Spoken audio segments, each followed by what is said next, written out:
오늘은 출애굽기 9번째 시간입니다. 출애굽기 9번째 구원과 풍요와 예배라는 제목으로 말씀을 전하도록 하겠습니다. 우리가 저번 시간에 불타는 떨기나무에 대해서 저희들이 살펴봤는데, 그렇게 하나님께서 놀랍지만은 작은 기적이죠. 그러니까 시내산에서 실제 이스라엘 백성들이 하나님과 만났을 때 그 산이 불타올랐고 그 산 전체를 덮는 하나님의 영광과 위엄이 있었습니다. 그것과 비교해 볼 때 모세 개인에게 나타난 일은 굉장히 소소한 것이었죠. 그게 모세를 배려하신 하나님의 어떤 모세가 이해할 수 있을 정도로만 자신을 계시하시고, 모세가 놀랍지만은 그러나 죽지 않을 정도로 자신을 계시하시는 하나님의 그런 배려, 사랑이라고 제가 설명을 드렸었는데요. 그렇게 나타나신 하나님께서 이제 모세에게 본격적으로 자신이 나타난 목적과 그리고 이스라엘을 향한 계획과 모세에 대한 부르심의 어떤 소명의 목적에 대해서 이제 본격적으로 말씀을 하기 시작합니다. 여러분들이 잘 알고 계시겠지만은 이렇게 하나님께서 말씀하셨을 때 모세가 바로 예 하면서 순종하진 않습니다. 순종하진 않고 안 돼요 총 5번을 거부하게 되는데, 처음에 이렇게 모세가 거부를 하기 전에 처음에 하나님께서 얘기하신 이것에 하나님이 모세를 부르신 목적과 이스라엘을 향한 하나님의 뜻과 계획이 다 나타나 있거든요. 하나님께서 이렇게 모세에게 말씀을 하십니다. 여호와께서 이르시되 내가 애굽에 있는 내 백성의 고통을 분명히 보았다 라고 얘기를 하십니다. 고통을 보았다. 그리고 그들이 감독자로 말미암아 부르짖음을 들었다. 그리고 그 근심을 알고 라고 얘기하면서 그 근심을 안다 라고 얘기하십니다. 그래서 하나님께서는 이스라엘 백성이 지금 어떤 처지에 있고 어떤 상황 속에 있는지를 다 알고 계세요. 그것을 먼저 모세에게 밝히는데, 지금 이 최악의 상황에 있는, 어쩌면은 최악이라는 상황으로 또 설명이 되지 않을, 그러니까 왕조가 바뀌었지만은 자신들은 여전히 노예인, 탈출구가 없는 것이죠.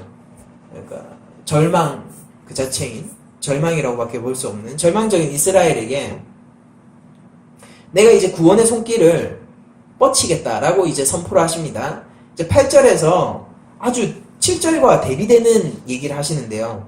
내가 내려가서 그들을 애굽인의 손에서 건져내고 그들을 그 땅에서 인도하여 아름답고 광대한 땅, 젖과 꿀이 흐르는 땅, 곧 가나안 족속, 헷 족속, 아모리 족속, 브리스 족속, 히위 족속, 여부스 족속의 지방에 데려가려 하노라 라고 얘기를 하십니다. 그러니까 먼저 여기까지 끊고 한번 7절과 8절을 살펴보면은 지금 이스라엘이 처해 있는 그 상황은 고통과 압제의 상황 속에 처해져 있지만은, 그러나 하나님의 뜻은, 이스라엘을 향한 하나님의 뜻과 계획은 풍족함과 자유함에 있다는 것을 저희들이 잘 알 수 있습니다. 그러니까 이 차이가 어디에서 오는지를 먼저 보아야 해요.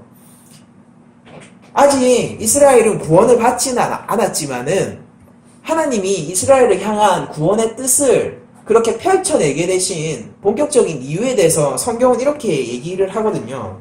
그 고통과 압제, 풍족함과 자유, 이 둘 사이의 극명한 차이는 오직 하나만이 결정을 합니다. 그것이 무엇이냐면은 하나님이 듣고 아시느냐, 하나님이 듣지 않으시고 모르시느냐, 이 차이라는 거죠. 이게 하나님께서는 모든 것을 다 아십니다. 하나님이 세상의 주권자고 역사의 주관자이시죠. 그럼에도 불구하고 성경의 저자는 하나님께서 마치 이스라엘의 그 상황만을 아시는 것처럼 표현하면서, 하나님이 지금까지는 어느 정도 귀를 닫고 보지 않고 계시다가 지금 이제서야 듣고 본격적으로 그 뜻을 펼치시는 것처럼 얘기를 하는 이유는, 하나님 모든 것을 아시지만은 하나님의 뜻과 계획이 모든 사람에게 있진 않아요. 구원의 뜻과 계획을 제가 얘기하는 것이죠.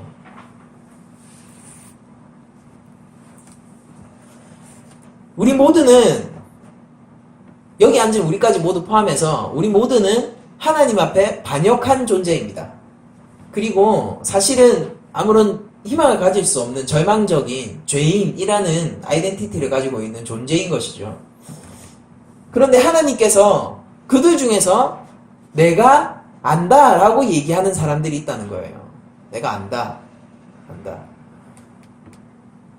그 자들을 향하여서 하나님은 이제 구원의 손길을 뻗치시게 되는 겁니다. 이스라엘 백성 역시 그렇게 하나님의 구원의 손길에 이제 포착된 사람들이죠. 하나님의 주권적인 구원 속으로 지금 들어온 사람들이죠. 그들 스스로는 자신들의 처지를 개선시킬 아무런 방도가 없었습니다. 스스로는 스스로의 손으로 구원할 수가 없었어요. 그러나 하나님은 가능하시죠. 이 차이가 천국과 지옥의 차이를 만들어내는 것이고, 실제 우리 삶 속에서 예수님을 구주로 영접하느냐 아니냐가 우리 문제의 핵심인 거죠. 예수님을 구주로 영접하느냐 아니냐는 우리한테 실질적인 천국과 지옥의 간극을 만들어내버리죠.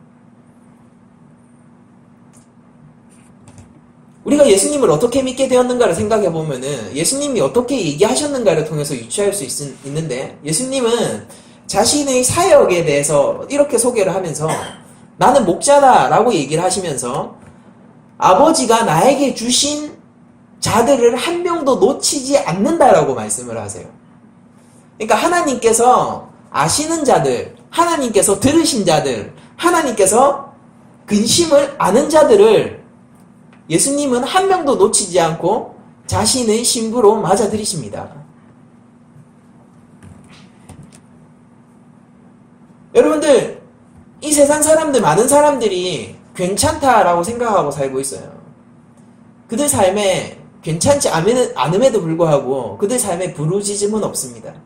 그들이 압제당하고 있다는 사실을 알지 못해요. 그것이 아니라 오히려 하나님을 믿는 것이 종교적인 압제이고 종교적인 자신을 가두는 큰 틀 안에서 살게 되는 아주 감옥 같은 그런 생활이라고 사람들이 믿고 있거든요. 자기의 삶 속에서는 별로 문제가 없다라고 생각해요. 내 삶이 특별히 나쁘지 않지만은, 내 삶이 특별히 좋지도 않지만은, 그러나 또 한편으로는 특별히 문제도 없는 것으로 사람들은 생각하고 살아갑니다. 좋은 직장인이고 좋은 동료이고 좋은 아들이고 좋은 딸이고 적당히 좋은 부모인 것 같은 마음으로 살아가게 되는 거죠. 그 속에서 조금 부족함을 느끼지만 그러나 그런 것쯤은 누구한테 있는 거잖아요. 그리고 다른 사람에게 해를 끼치지 않고 잘 살아가고 있지 않습니까? 뭔가 공허함이 있고 외로움이 있고 또 삶에서 약간 불만스러운 부분이 있지만은 그러나 대체적으로 만족하고 있고 대체적으로 괜찮다라고 생각하면서 사는 사람들이 아주 다수를 차지하고 있죠. 그들의 삶은 부르짖을 필요가 없는 삶입니다.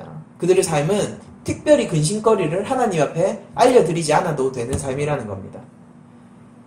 그러나 죄라는 문제에 우리가 당도하게 되고 그 문제 앞에서 해결을 보려고 하면은 하나님 앞에 부르짖을 수밖에 없어요. 그 누가 됐든. 그 어떤 내가 괜찮은 부모이고 내가 괜찮은 자녀이고 내가 괜찮은 학생이고 내가 괜찮은 친구이고 내가 괜찮게 살아가는 사람이라 하더라도 그 누구도 죄의 문제 앞에서는 괜찮지 않다라는 얘기입니다. 그들은 마치 내가 애굽에 압제당하고 포로로 잡혀있는 이스라엘과 같은 심정을 가지게 됩니다. 그게 신앙의 첫 출발이죠. 특별히 그런 마음을 가졌다고 해서 그거 자체가 대단한 것도 아니에요. 죄의 문제를 내가 삶 속에서 어떻게 해결할 수 없구나 라는 것을 알게 되어도 그것을 스스로 해결할 수 있는 힘이 자신에게 없기 때문에 그것을 안다라는 것이 또 특별한 일도 아닙니다. 괴로워하는 일이고 오히려 차라리 몰랐더라면 이라고 생각할 일이라는 거죠. 왜냐하면 해결책이 없어요. 그 누구도 해결할 수 없었고 나 역시 그렇기 때문이죠. 그러나 성경이 우리에게 주는 위로는 그렇게 압제를 당한다는 것을 아는 그들을 하나님께서는 돌아보신다라는 것입니다. 하나님께서 돌아보시고 이렇게 얘기를 해요. 내가 내려가서 라고 얘기를 합니다. 내가 내려가서라고 8절에. 이게 저한테는 되게 가슴 뛰는 대목인데 실제 이것은 하나님의 구원 방식을 설명하는 가장 결정적인 단어이기 때문입니다. 내려가서 하나님이 정말로 내려오셨죠. 바로 예수님을 통해서 내가 내려가서 너희를 가나안 땅으로 인도하겠다라는 하나님의 말씀의 진정한 실현을 우리가 볼 수 있는 것이죠. 예수님은 직접 이 땅에 내려오셨어요. 그냥 내려오신 것이 아니라 심판하러 내려오신 것이 아니라 구원하러 오셨습니다. 그리고 그 구원의 손길로 말미암아 심판이 이제는 더 이상 변명할 수 없는, 이제 심판을 당하는 자들도 구원의 손길로 말미암아 더 이상 변명할 수 없는 최악의 상황에 이르게 된 거죠. 그러니까 이게 제가 말을 하니까 조금 우습긴 한데 이런 거예요. 하나님이 내려오셔서, 하나님이신 예수님이 내려오셔서 우리에게 구원을 전해주셨습니다. 그리고 그것에 응답하여서 그것에 귀를 기울이는 사람이 있었다고요. 우리 같은 사람들요. 그러나 우리 같은 사람들이 존재함으로 말미암아 하나님의 말씀, 예수님의 말씀에 귀를 열지 않고 청종하지 못한 사람들은 오히려 심판의 근거가 우리들이 돼버린단 말입니다. 하나님 앞에서 아니 누구도 그건 들을 수 없잖아 라고 얘기하면은 그들한테는 변명이 되겠죠. 그런데 이럼에도 불구하고 하나님의 말씀을 듣는 자들이 있다라는 그런 근거가, 심판의 근거가 우리를 통해서, 교회를 통해서 세워져 버리는 거죠. 그래서 하나님께서는 내가 내려가서 이스라엘 민족을 구원하고 애굽을 심판하십니다. 하나님이 인도에 가시는 그 땅은 젖과 꿀이 흐르는 땅입니다. 가나안 땅이에요. 아름답고 광대한 땅이에요. 바로 그 땅으로 우리를 인도하시려고 합니다. 우리가 잘 생각해봐야 하는 것은 하나님께서 그들을 인도하여 낸 이유가 무엇이냐라는 거죠. 그럼 하나님께서 왜 그들의 아픈 건 알겠어요. 그래요. 그들이 압제당하는 것도 알겠습니다. 그럼 하나님께서는 그들을 구원하고 이끌어내어서 무엇을 하시려고 하셨는지에 대해서 우리들이 또 한 번 관심을 가져야 되죠. 그게 바로 이 뒷구절에 나옵니다. 우리가 조금 중간에 건너뛰어서 이렇게 12절을 바로 보도록 하죠. 하나님이 이르시되 내가 반드시 너와 함께 있으리라. 내가 그 백성을 애굽에서 인도하여 낸 후에 너희가 이 산에서 하나님을 섬기리니 라고 되어 있어요. 그러니까 하나님은 단순히 그들이 문제점을 해결하는 데만 관심이 있었던 것이 아니라 그들한테 자유를 찾아주는 것에만 관심이 있었던 게 아니라 하나님은 하나님을 섬기는 자들, 다시 얘기해서 하나님과 교제하는 자들, 하나님 앞에 예배드리는 예배자들을 세우시려고 하셨던 겁니다. 그게 바로 제사장 나라로서의 이스라엘이고 오늘날 교회가 맡은 어떤 영적인 직분이라고 얘기를 할 수가 있습니다. 그에 앞서서 하나님은 모세를 향해서 먼저 뜻을 펼치는데요. 모세를 향해서 너를 통해서 이스라엘을 구원하겠다라는 것을 얘기를 해주시죠. 9절에 보면 이렇게 얘기를 하세요. 하나님께서 이제 가라. 어디로? 네가 도망쳐 나왔던 그곳으로 가라라는 거예요. 애굽으로 가라라는 겁니다. 너의 실패지 그곳으로 가라라는 겁니다. 네가 목숨을 위협당해서 두 번 다시 가고 싶지 않았던 그곳으로 가라라는 겁니다. 모세의 집이 어디였습니까? 모세는 이제 완전히 미디안 광야에 정착을 했어요. 그는 더 이상 애굽 사람이라기보다는 그냥 광야의 목자인 거죠. 왕자라기보다는 목자이고 애굽 사람이라기보다는 이제는 미디안 광야의 사람이고 싶은 바로 그 사람이 모세입니다. 그런 모세에게 이제 다시 네가 실패한 그 땅으로 가라라고 얘기를 했던 거예요. 그곳은 모세가 이미 한번 자기가 심판자로 서려고 하다가 살인만 하고 쫓겨났던 그 땅입니다. 자기가 이스라엘 민족의 어떤 지도자로서 아이덴티티를 가지고 있었으나 결국 그것을 실현하지 못하고 민족으로부터도 배척받고 왕실로부터도 배척받아 도망칠 수밖에 없었던 그 땅이었단 말이에요. 거기로 가라라고 지금 얘기를 하시는 거죠. 그러면서 이렇게 얘기하십니다. 이스라엘 자손이 부르짖음이 내게 달했다. 애굽 사람들이 그들을 괴롭히는 학대도 내가 알고 있다. 보았다. 가라. 이제 내가 너를 바로에게 보내어 너에게 내 백성 이스라엘 자손을 애굽에서 인도하여 내게 하리라. 너를 통해서 이스라엘을 자유자로 구원하리라 라고 하나님께서 얘기를 하셨는데 모세는 이것에 대해서 굉장히 두려워해요. 여러분들, 하나님께서 인간을 창조하신 원래의 목적이 뭔지 한번 여기서 짚고 계속해서 우리가 넘어가 보도록 하겠습니다. 하나님께서 인간을 원래 창조하셨을 때 원 창조 목적은 하나님과의 교제 속에서 하나님의 영광과 하나님의 은혜 속에 동참시키기 위해서 인간을 만들었단 말이에요. 인간이 해야 할 것은 하나님께 예배하고 하나님을 하나님으로 섬기는 일이었습니다. 천사도 하나님을 섬겨요.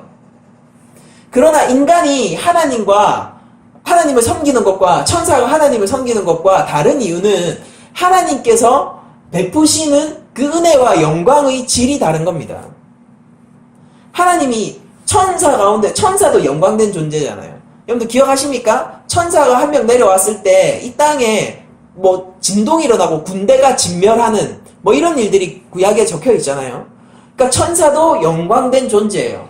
그런데 그 천사가 인간을 부러워하는 것은 하나님의 진정한 신적 영광을 천사들과는 나누지 않기 때문이에요. 천사들이 진짜로 섬기는 존재들입니다. 그런데 인간은 하나님을 섬김으로 말미암아 하나님께서 언약을 하셨단 말이에요. 언약이라는 것은 쌍방간에 어떤 조건들이 걸려있는 것이에요. 네가 선악과를 따먹지 말라라는 것은 뭐냐면 네가 나를 하나님으로 인정하라라는 것이죠. 그건 당연한 일이에요. 모든 피조물의 당연한 일입니다.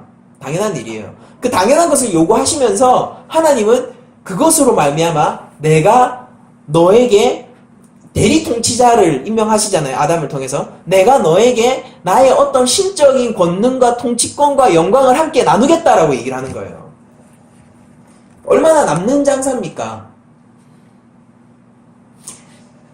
하나님이 인간을 어떤 목적을 위해서 사용하시는 그런 수단으로서 창조하신 것이 아니라 이렇게 만약에 표현할 수 있다면은 이것이 뭐 신학적으로 어떻게 해석될지는 모르겠지만은 저는 이렇게 표현할 수 있다면은 하나님은 인간 창조의 목적이 인간 그 자체였다라고 저는 얘기를 해보고 싶어요. 하나님은 인간을 창조하시고 사랑의 대상으로서 창조하셨습니다. 교제의 대상으로서 창조하셨어요. 그렇기 때문에 하나님께서는 그렇게 구원한 자들과 교제하기를 원해요. 교제하기 위해서 그들을 거룩하게 하십니다. 그리고 그들은 반드시 하나님 앞에 예배자로 서는 사람들이 될 것입니다. 하나님은 거룩함을 알고 거룩함을 추구하며 하나님을 경외하고 하나님을 경외하는 길로만 선택하는 그 자들이 하나님과 진정한 예배의 관계 속에서 애굽에서 탈출한 죄악의 사슬에서 자유한 진정한 크리스천이 될 거라는 얘기죠. 그래서 하나님은 일을 하실 때도, 역사 가운데서 일을 하실 때도 인간을 통해서 일을 하세요. 하나님께서 직접 일어나 일하시면은 훨씬 더 일하기 수월하실 거 아닙니까? 애굽 진멸하는 거 뭐 힘들어요? 하나님이 그냥 임재해버리시면은 뭐 다른 것도 없어요. 하나님의 옷자락만 보여도 그들은 다 진멸됩니다. 그럼에도 불구하고 하나님은 모세를 이용해서 굳이 모세를 이용해서 출애굽을 계획하신단 말이에요. 그것은 하나님이 이 일을 하는 목적이 그냥 단순히 애굽을 멸망시키고 애굽을 심판하는 데 목적이 있는 것이 아니라 하나님의 백성을 만드는 데 목적이 있기 때문입니다. 하나님의 백성이 봐야 될 거 아니에요. 하나님의 백성이 인격적으로 그것에 설득되어야 될 거 아닙니까? 아, 진짜 하나님이네. 열재앙이 여러분들 나중에 보시면 알겠지만은 애굽 신들과의 싸움이에요. 그것들 다 가짜다. 그걸 섬기고 있지만은 너희들이 섬기고 있는 것이 허상이고 내가 모든 것을 관장한다. 내가 창조주 하나님이다를 이스라엘에게 설득시켜 나가는 과정이 열재앙입니다. 이스라엘에게 보여주세요. 누가 진짜 창조주 하나님인지, 누가 권능의 하나님인지를 보여준단 말입니다. 그렇게 하나님 앞에서 설득되어지고 하나님 앞에서 이제 누가 하나님인지 알게 된 하나님의 백성들이 탄생했을 때 이스라엘은 출애굽할 수 있게 되는 거예요. 그러니까 하나님은 그들을 단순히 정치적으로 그리고 경제적으로 어떤 민족적으로 자유함을 주시려고 한 것이 아니라 그들에게 영적 자유함을 주시려고 출애굽을 시켰다라는 것이죠. 그래서 하나님은 이스라엘의 구원을 모세를 통해서 하시고, 그럼에도 불구하고 이스라엘의 구원은 오직 하나님의 능력에 힘입은 구원입니다. 그러나 그것은 반드시 인간 모세를 통해서 하시기를 원하세요. 이게 하나님의 뜻입니다. 하나님은 주권적으로 모세를 부르시고 이 관건적 부름 자체가 모세에게 축복이 되는 거예요. 여러분들이 성도로 부름받고 하나님 앞에서 여러 가지 소명과 명령들을 하나님의 말씀을 통해서 하달받게 되지만은 그것 자체가 축복입니다. 그것 자체가 하나님이 교제하고 있다는 뜻이고 그것 자체가 회복입니다. 그것 자체가 자유자의 증거예요. 하나님 말씀에 뭐 그런 얘기 많이 듣잖아요. 직장생활 하시는 분들은 예수 믿는다고 술 안 먹고 유난 떠네. 그렇게 답답해서 어떻게 사니? 근데 저는 오히려 물어보고 싶어요.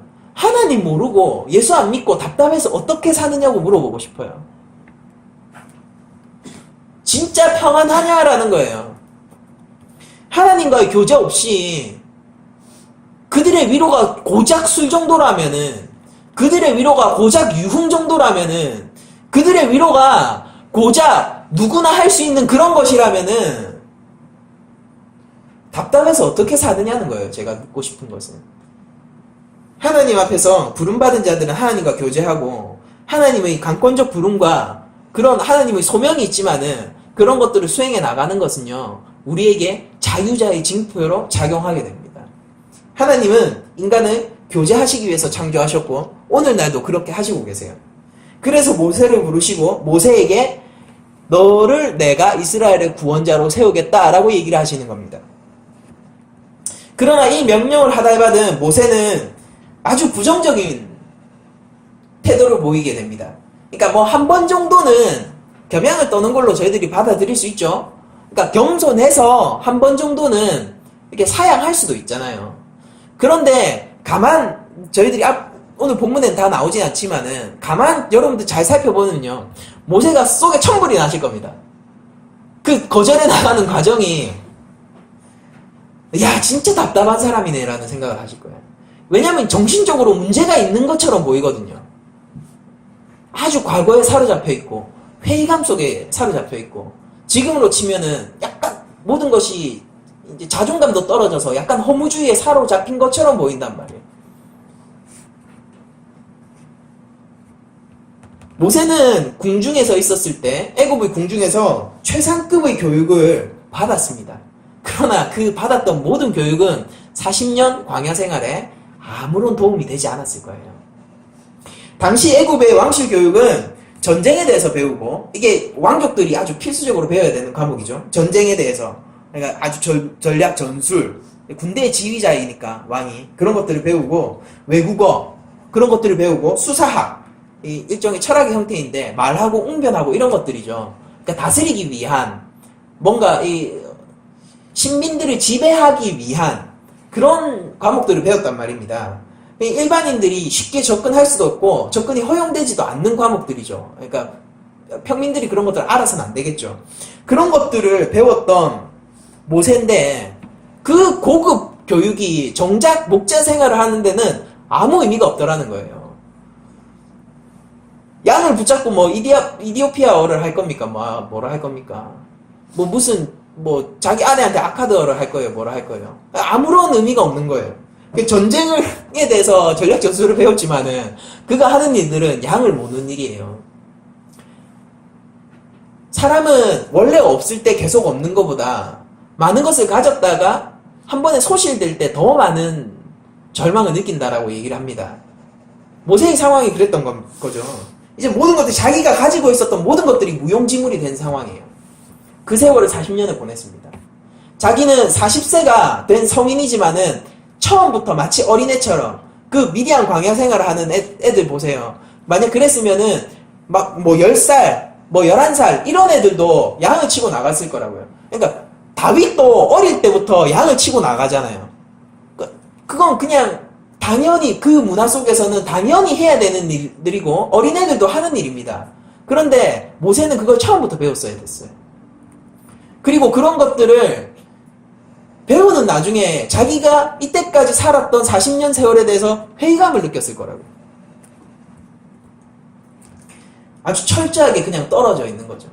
모세의 지금 자기 인식은 어떤 겸손하고 겸양을 떠는 그런 차원이 아니라 아주 냉정한 자기 인식입니다. 아, 나 이제 아무것도 갖추지 못한 자이구나. 계속 하나님이 부르시는데도 도망칠 수밖에 없었던 거죠. 아주 심리적인 문제를 격하게 겪고 있는 것으로 저희들이 볼 수가 있습니다. 창세기 46장 33절, 34절을 보면 이렇게 적혀 있거든요. 바로가 당신들을 불러서 너희의 직업이 무엇이냐 묻거든 이라고 하세요. 당신들은 이르기를 주의 종들은 어렸을 때부터 지금까지 목축하는 자들이온데 우리와 우리 선조가 다 그러하니이다 하소서. 애굽 사람은 다 목축을 가증히 여기나니 당신들이 고센 땅에 살게 되리이다 라고 얘기를 합니다.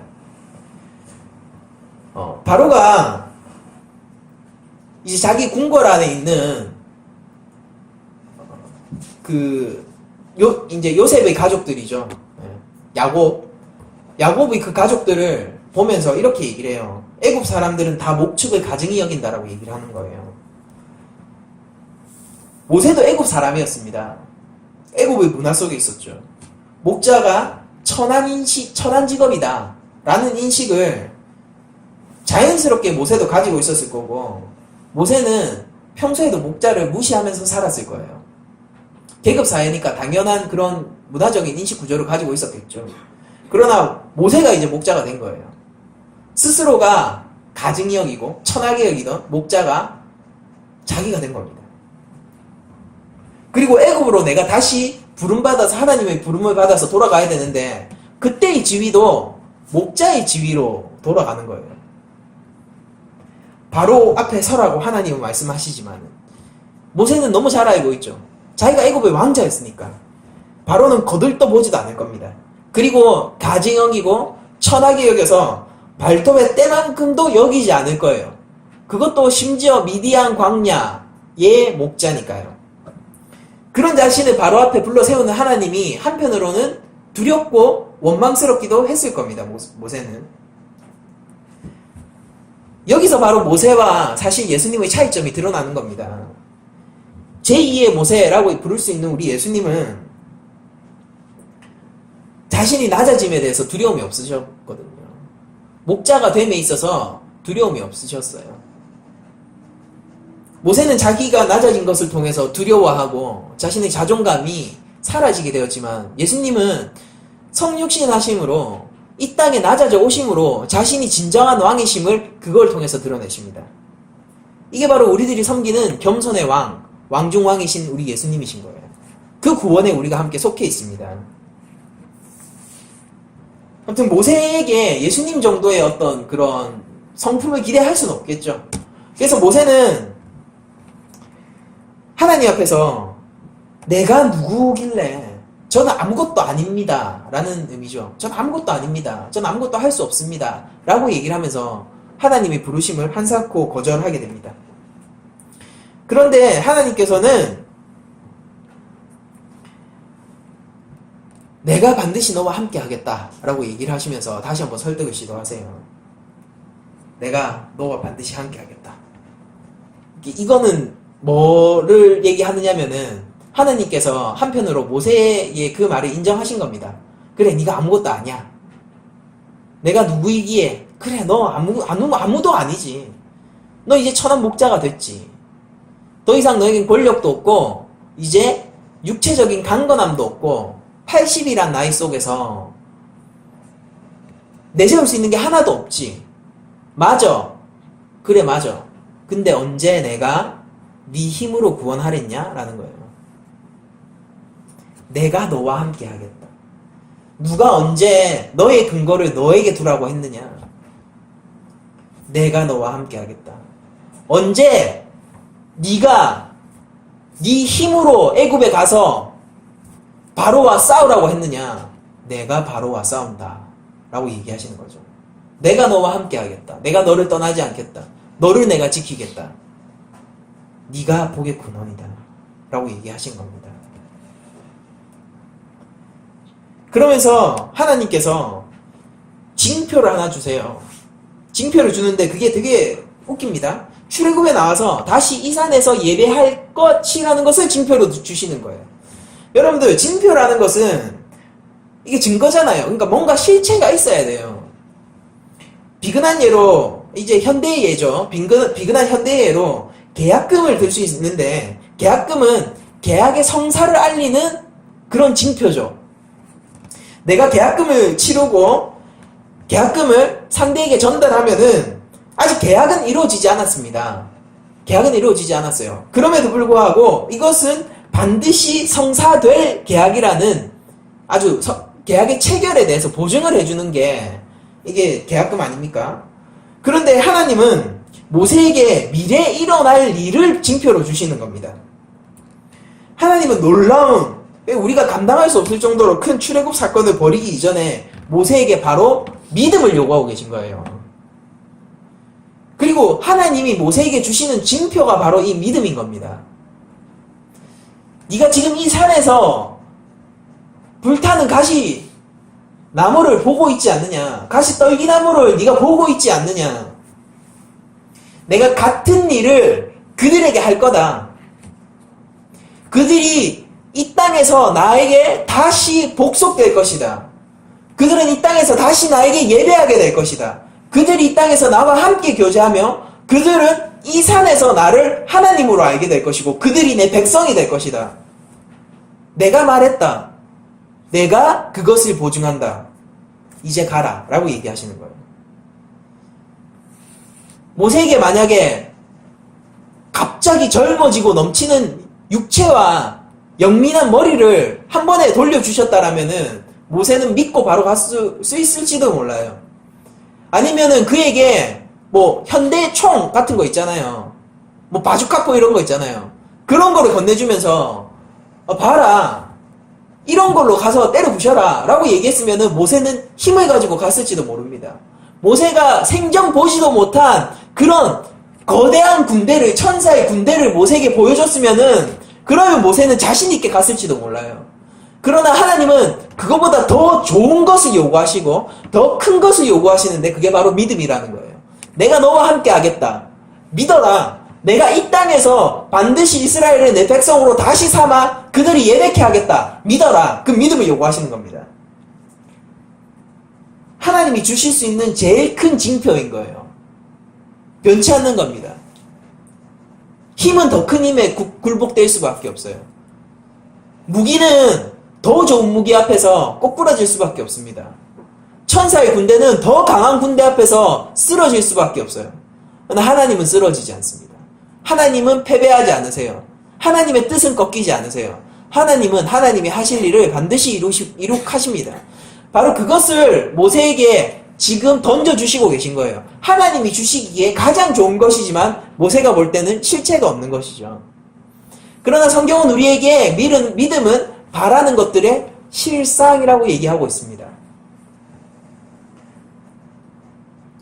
구약의 백성들은 무엇을 바라고 있었습니까? 구약의 백성들은 오실 메시아를 바라고 있었어요. 오실 메시아를 믿는 그 믿음으로 그들은 구원을 얻었습니다. 예수 그리스도의 십자가를 통해서 그들도 여전히 구원을 받았던 거예요. 오실 메시아를 바라볼 때 거기에 무슨 보증이 있습니까? 메시아가 올 거라는 거를 그 긴 세월 동안 메시아인가 기다려온 세월이 몇 년이에요. 그 오랜 세월 동안 꺾이지 않고 그 가운데서 그래도 하나님이 보낼 엘리야를 기다리고 그래도 하나님이 보낼 뱀의 머리를 짓밟을 그 여인의 후손을 기다리던 그들은 세상이 볼 때는 바보 같았지만은 그들은 아무것도 받은 것이 없는 것 같은 자들이었지만은 그들이야말로 실상을 가지고 있던 자들이에요. 그들이야말로 실체를 가지고 말할 수 없는 보증과 징표를 받은 자들입니다. 오늘날도 마찬가지예요. 여러분들 예수님 언제 오십니까? 뭐 20년 30년 얘기하는 사람 있죠. 그때 안 와요. 왜냐면 그 사람들이 그걸 예측하고 있잖아요. 언제 오십니까? 몰라요. 내일 오실 수도 있어요. 내일은 아무도 예측 안 하잖아요. 매일 오실 수, 뭐 어쨌든 간에 우리가 생각하는 그 이상 속에서 하나님은 일을 하시기 때문에 언제 오실지 모릅니다. 그렇다고 예수님이 안 오십니까? 여러분들 천국 언제 실현돼요? 하나님 안에서 온 피조 세계가 회복된다라고 하는데 그 회복이 언제 일어납니까? 한 번도 그것을 본 사람도 없고 한 번도 그것을 경험한 사람도 없어요. 그런 시도들이 있어 왔습니다. 역사적으로 있어 왔어요. 이 나라를 하나님의 나라로 만들자라는 시도들이 역사적으로 일어났는데 우리들이 알고 있는 거는 다 실패했다라는 겁니다. 그들은 신학적으로 오염됐었고 하나님의 나라가 되기는커녕 가증한 국가가 되어버렸단 말이에요. 결국 그들이 이익을 추구하기 위해서 보세요. 십자군 정쟁 같은 거 보십시오. 미국이 한때 이 미국이야말로 하나님의 나라라는 아주 미국이 하나님의 신국이다라는 그런 신학이 실제 태동해서 미국의 주류를 이뤘던 적이 있습니다. 지금 어때요?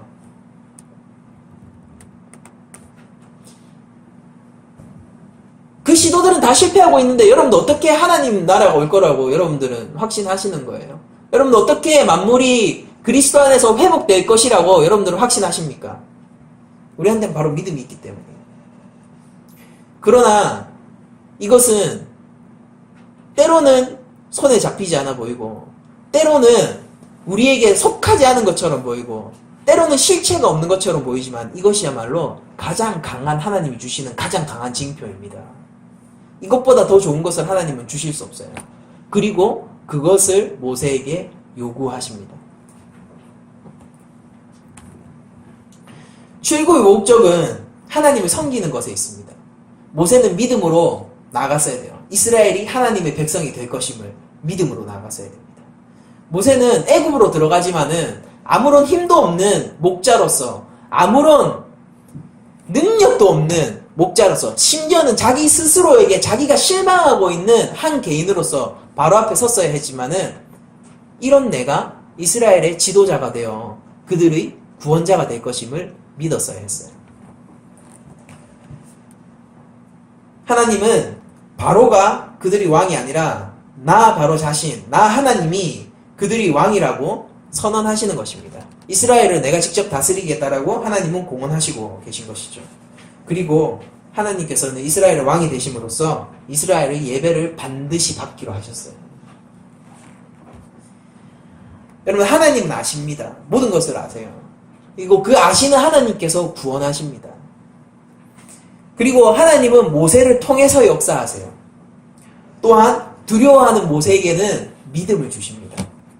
그리고 믿음의 징표는 바로 이거예요. 이스라엘이 하나님을 다시금 섬기게 될 것이다 라는 것입니다. 우리들은 살아가면서 성도로 무엇을 해야 될까에 대해서 많이 고민을 하기도 하고 우리가 성도로서 특히 전도 같은 부분에서 많은 도전을 받기도 하는데 우리가 잊지 말아야 하는 부분이 바로 이 오늘 본문에 나오는 것 같아요. 그런데 구원받은 자들은 이미 젖과 꿀이 흐르는 풍요의 땅에 들어선 자들입니다. 그들은 이미 모든 것을 받은 자들이에요. 구원받은 자들은. 그들이야말로 풍요한 자들인 거예요. 그런데 우리가 구원받은 것, 교회가 구원받은 것에는 목적이 하나 있는데 그게 바로 하나님을 예배하는 자로 서기 위함입니다. 하나님을 다시금 섬기는 자로 서기 위함인 거예요. 우리들은 다 모세같이 부름받은 자들입니다. 우리가 또 한 명의 모세, 작은 모세들로 오늘날 하나님 앞에 부름을 받고 소명을 받은 자들입니다. 여러분들 모세의 시내산 경험은 하나님이 다시 이 산에서 예배할 거다라는 말을 통해서 이스라엘 전체로 확대되죠. 그리고 그렇게 이스라엘에 있었던 구원은 이제 신약으로 넘어오면서 하나님의 교회 전체에게로 확장됩니다. 이건 성경을 통해서 우리가 확인 가능한 사실이죠. 우리들은 죄인들로 하나님 앞에 부름을 받지만은 하나님은 그 죄인을 통해서 예배케 하시는 거예요. 전도라는 게 뭔지 다시 한번 생각해 봤으면 좋겠습니다. 전도라는 게 뭡니까? 사람을 불러 모으는 게 전도가 아니에요. 그 너머의 일까지 포함되고 있는 것입니다. 오히려 핵심은 교회를 나오는 것이 아니라 하나님을 섬기고 예배하는 자들이 생기는 것에 전도의 목적이 있는 겁니다.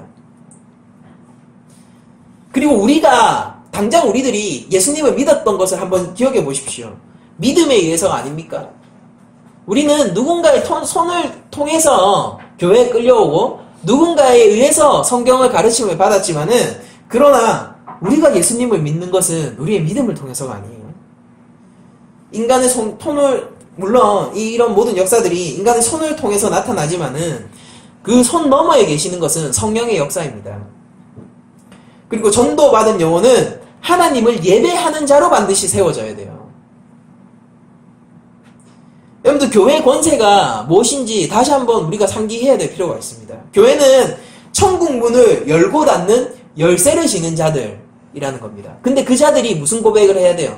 베드로처럼 예수님이 구주이심을 고백하는 자들이란 말입니다. 여러분들 우리가 복음을 전하지 않으면은 복음의 문이 닫힐 거예요.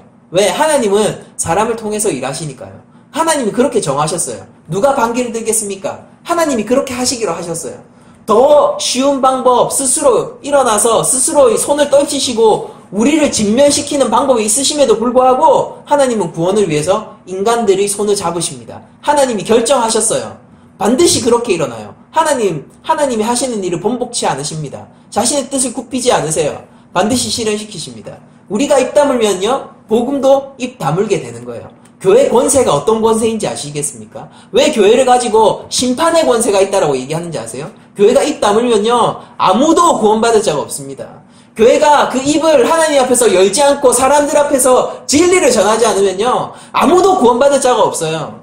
저도 어떤 환상이나 계시를 통해서 구원받은 게 아닙니다. 저는 한 설교자의 설교를 듣고 구원받았어요.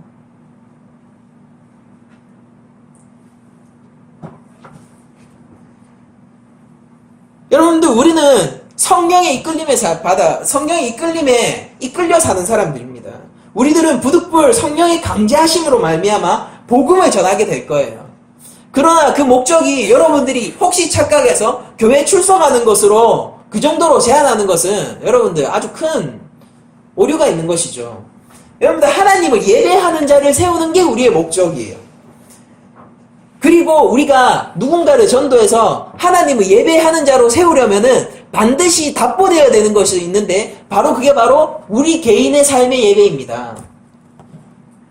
내가 하나님 앞에서 구원받았으면은 당연히 나는 예배하는 자로 세워져 가겠지 않습니까? 내가 당연히 하나님 앞에 구원받았는데 하나님이 예배하는 자를 세우시기 위해서 하나님을 다시금 섬기는 자를 세우기 위해서 구원을 베푸셨는데 우리가 예배하는 자가 아니면은 우리한테는 구원이 없는 거죠. 당연히 우리는 예배하는 자로 서가는 거예요. 그런데 그 예배하는 자들이 하나님 앞에서 증거가 되는 거예요. 다른 사람들이 볼 때.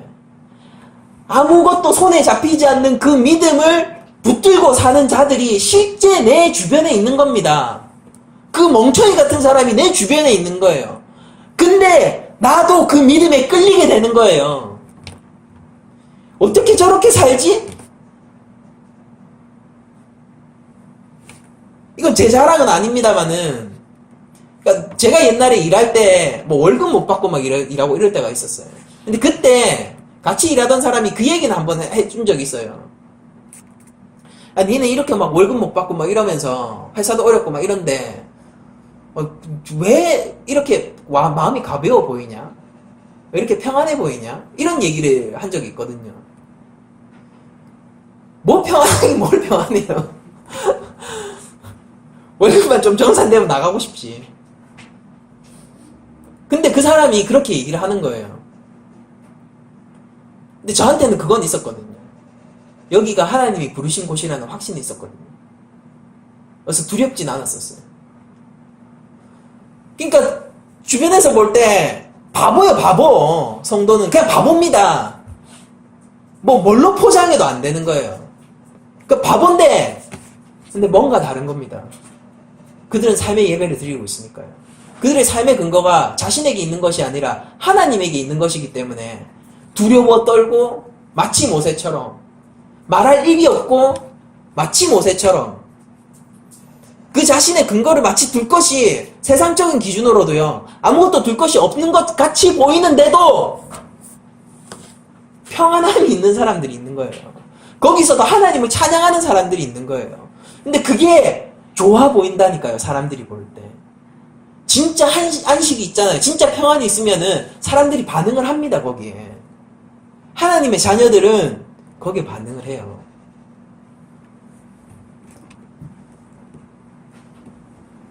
성경이 없던 시절은 아브라함의 삶을 여러분들 생각해 보세요. 그때는 성경이 없었죠. 창세기도 없었을 때입니다. 성경이 없었을 때는 아브라함의 삶이 성경이었습니다. 그를 통해서 하나님을 사람들이 알았고 그를 통해서 하나님 앞에 예배하게 되었어요. 그래서 그가 복의 근원인 것입니다. 성경이 없는 북한에서는 그 누군가 하나님을 경외하는 삶이 전도의 모티브가 될 거예요. 성경이 입 밖에 낼 수도 없고 성경책이 걸리면은 끌려가는 그곳에서는 누군가의 삶이 그 팍팍한 삶 속에서도 하나님을 경외하는 누군가의 삶이 전도의 도구가 될 거예요. 근데 이건 아주 원초적인 거고 원리적인 거고 이건 당연한 겁니다. 하나님은 하나님의 백성을 예배자로 부르십니다. 우리가 전도를 할 때 무슨 기교가 필요한지 잘 생각해 봤으면 좋겠어요. 다 부차적인 거고 2차적인 겁니다. 우리는 할 일을 하는 거예요. 할 일을 하는 거라고요. 벽을 두드리는 거죠. 계란으로 바위를 치는 거죠. 그냥 할 일을 하는 거예요. 근데 우리가 참 예배자로 서 있을 때 그 예배자에게 반응하는 준비되어 있는 예배자들이 있다는 사실 우리가 잊지 말아야 됩니다. 우리의 삶은 한 사람 한 사람이 하나님 말씀의 실현과도 같은 거예요. 그러니까 모세에게 하나님께서 이스라엘에게는 모세를 구원의 표상으로 주셨지 않습니까? 그런 것처럼 우리가 아직 믿지 않는 자들에게 구원의 표상이 되어진다라는 것입니다. 이스라엘이 행하신 일을 하나님은 모세의 사건을 통해서 먼저 보여주셨죠. 시내산에서 있었던 일을 작게 보여주시고 애굽에서 있을 그 표적과 재앙을 뱀이 이제 막대기가 뱀이 되고 그것이 다시 막대기가 되고 또 나병이 생겼다가 낫고 이런 것들을 통해서 작게 먼저 보여주셨죠. 그런 것처럼 모세의 사건은 하나님이 행하실 큰 구원의 표상입니다. 그리고 오늘날도 불신자가 예수님을 믿어 얻게 될 천국은 신자들의 삶을 통해서 계시되고 있습니다. 우리가 천국의 삶을 살아갈 때, 우리가 하나님의 주권 아래 안전한 삶을 살아갈 때 불신자들은 그걸 보면서 천국의 편리를 보는 거예요. 하나님께서 아무것도 안 내시고 아무런 설득도 없고 아무런 인격적 대화도 없이 사람을 강제적으로 돌려 세우실 것 같으세요?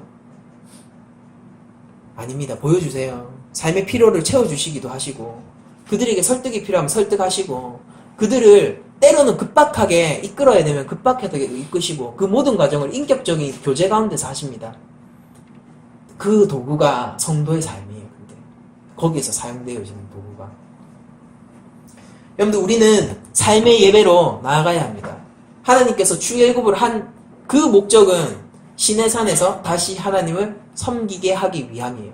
우리가 하나님의 백성이라고 얘기를 할 수 있다면 우리가 예수님을 믿는 예수님의 제자라고 얘기할 수 있다면 삶의 예배를 드려야 됩니다. 그것은 바로 예수님을 믿는 삶을 살아가는 것이죠. 아주 다시 원론적인 얘기로 돌아가는 거예요. 예수님을 믿는 삶이 삶의 예배입니다. 이것은 많은 의미를 함축하고 있는 단어이죠. 여러분들 우리가 예수님을 믿어야 돼요. 삶의 근거를 우리의 부족하고 모자란 모습이 아니라 그리스도에게 둘 때 우리들 한 사람 한 사람이 작은 목자가 되어서 하나님의 그 푸른 초장으로 사람들을 이끌 그런 능력과 권세를 가진 교회가 될 수 있다는 겁니다. 그 권세를 가지기 위해서 무슨 천국의 권세를 가지기 위해서 우리가 하나님의 자녀가 되는 것이 아니라 우리가 당연히 삶의 예배를 드릴 때 그 권세가 우리한테 당연히 부여된다는 겁니다. 여러분들 우리는 삶의 예배를 드리는 것을 너무나도 소홀하게 생각하면서 삶의 예배를 드리는 것에 대해서 그 범위를 축소하기도 하는데요. 삶의 예배는 말 그대로 삶 전체를 함의하고 있는 예배예요. 우리가 하루에 큐티를 하고 찬송을 불렀고 기도를 얼마간 했다라고 해서 여러분들이 삶의 예배를 충족시킨 것은 아니에요. 여러분들이 부딪히는 상황 속에서 삶의 예배를 드려야 되는 것이죠. 저 사람과 만났을 때 여러분들의 삶의 예배가 이루어지고 있습니까? 여러분들 어떠한 상황과 내가 감당하지 못할 그곳에서 여러분들은 여전히 하나님을 의지하고 계십니까? 여러분들은 나를 화나게 하는 사람을 용서하실 수 있으세요? 성경을 얼마 안 봤다고 해서 하나님은 여러분들을 정죄하지 않으세요. 그럴 거면 뭐하러 구원하셨겠어요? 성경 달달 외우는, 오경 달달 외우는 오늘날 유대인들을 구원하시죠. 여러분들 기도 좀 못했다고 해서 하나님은 정죄하지 않으세요. 그럴 거면은 힌두교인들 중에서 24시간 기도하는 애들이 있습니다. 그 기도에 열심히 있는 애들을 구원하시겠죠. 하나님은 죄인인 우리들을 구원하셨습니다. 그 값이 예수님이에요. 하나님은 하나님 자신을 던진 것보다 더 큰 것을 주셨어요. 누차 얘기하지만 저는 돼도 제 아들은 안 돼요. 저는. 우리 아민이 어떻게 던져요? 안 돼요. 그냥 차라리 제가 죽는다고요. 그러고 싶어요. 정말 그런 상황이 오면은. 마음을 단단하게 먹어 내 아들아라고 저는 절대 말 못할 것 같아요. 하나님은 하셨어요. 예수님이 근데 거기에 순종하셨다고요. 우리의 구원의 값이 그겁니다. 그것으로 말미암아 우리에게 구원이 있고 하나님의 보호하심이 그것으로 말미암아 있는데 당연히 우리 삶 전체가 거기에 걸리는 거죠. 우리가 전체 삶의 예배를 드린다고 해서 우리가 자랑할 것도 없어요. 또 실패하잖아요. 우리는. 네. 그렇다고 해서 우리가 실망할 것도 없죠. 하나님은 죄인을 구원하셨으니까요. 우리는 우리의 삶을 걸고 예배를 드리는 사람들입니다. 우리는 평생을 어린아이처럼 살아가야 되는 자들이에요. 우리는 모세 같은 자들이에요. 우리 근거 둘 것이 하나도 없습니다. 하나님 앞에 섰을 때. 돈이요? 권력이요? 명예요? 무엇을 우리가 담보할 수 있을까요? 육체는 사그러들고 돈은 하나님이 거두어 가시면 끝나는 것이고 우리의 생명은 어느 날 다 할 거예요. 죽음 가운데 삼켜지게 될 것입니다. 우리의 삶의 근거를 우리에게 둘 수 있는 게 하나도 없단 말이에요. 뭐 이것저것 안 하고 이것 조금 하고 저것 조금 안 했다고 해서 하나님께서 구원 안 하실 것 같으면은 이런 우리를 애당초 구원하지 않으셨을 거예요. 그러나 그렇기 때문에 우리가 삶의 예배를 드릴 수 있는 겁니다. 우리에게는 몇 번의 일어날 수 있는 기회가 있는 거예요. 몇 번이고. 실패하셨습니까? 다시 십자가 앞으로 돌아가세요. 괜찮은 거예요. 여러분들은 이미 완성된 교회에 속하신 분들입니다. 그러나 우리가 삶의 예배를 몇 번이고 드릴 수 있기 때문에 우리의 영적 싸움은 끝나지 않는 겁니다. 어느 한 부분에 국한되지도 않아요. 우리 삶 속에서 하나님은 1초도 남김없이 우리를 구원하셨고요. 우리가 불신자일 때조차도요. 하나님은 우리 모든 삶의 영역에서 한 군데도 제외하지 않고 우리의 구원을 행하여 나가시고 계세요. 내가 속한 모든 장소에서, 내가 속한 모든 곳, 내가 앞으로 갈 곳, 내가 이전까지 있어왔던 그 모든 장소에서. 그리고 하나님은 나를 구원하세요. 나의 생각을 구원하시고, 나의 마음을 구원하시고, 나의 영혼을 구원하십니다. 그 앞에서 우리가 몇 번이고 일어날 힘을 받았고 이미 승리한 그리스도가 우리에게 보장되어 있다면요. 그것이 우리의 믿음을 통해서 실체가 된단 말입니다. 우리가 믿음을 가지고 그 보장되어진 그리스도라는 터전 위에 우리가 서 있다면요. 그러면 우리의 삶의 예배를 왜 안 드려야 돼요? 모든 영역에서 우리는 삶의 예배를 드려야 되는 것입니다. 그러나 이것이 무언가를 얻기 위한 것이 아니에요. 이것 자체가 축복이고 이 삶의 예배를 이루어나가는 이 모든 순간이 하나님이 나와 교제하고 계시다라는 가장 강력한 증거입니다. 이걸 통해서 사람들이 하나님의 천국의 편리를 맛볼 거예요. 여러분들 뭔가를 많이 가지고 계시다면 그것에 의지하지 마시고 하나님께 의지하십시오. 여러분들이 아무것도 가지고 있지 않다면 가져야 될 것을 의지하지 마시고 하나님을 의지하세요. 내 삶 속에서 뭐가 있든지 간에요. 하나님을 의지하십시오. 여러분들 삶의 상황과 정황은 다 다르시겠지만은 여러분들이 하나님이 누구보다 필요한 하나님의 백성이라는 사실만은 변함이 없습니다.